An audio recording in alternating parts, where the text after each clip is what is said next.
Assalamualaikum. Waalaikumsalam. Ada yang dah siap? Ada dengan 18 dengan 16. 18, 16. Ha. Bagi 18 lah 2 batang.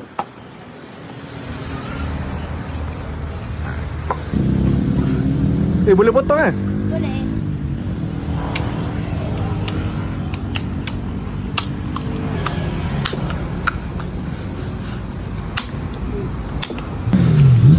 Ini cantik bang. Dah masak ah. Ha. Okey, baik. Cantik. Okey.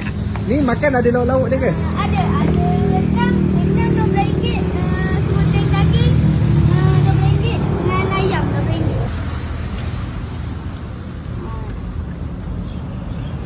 Sunding sebekas RM12.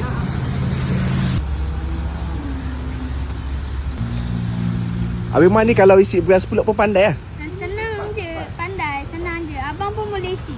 Macam Kalau mana? dah sampai atas ni, kita ketuk sikit sampai 1 inci bulu ni.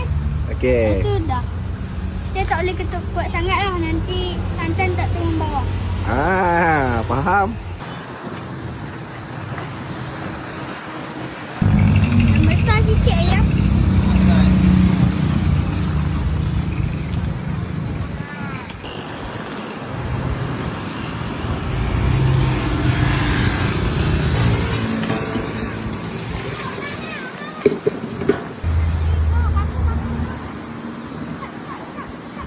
Jadi dah okey lah ni?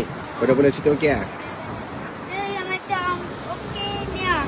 Sebab nak tengok dia punya kepala santan dia. Sebab ada orang suka makan kepala santan. Ada lemak lebih sikit kan?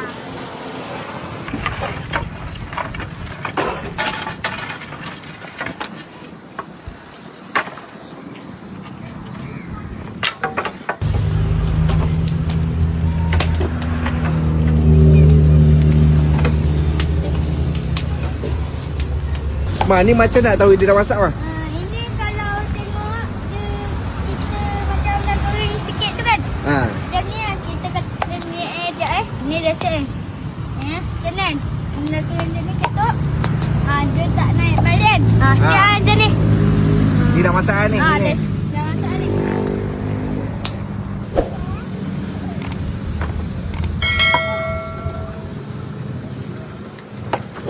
Okey, terima kasih.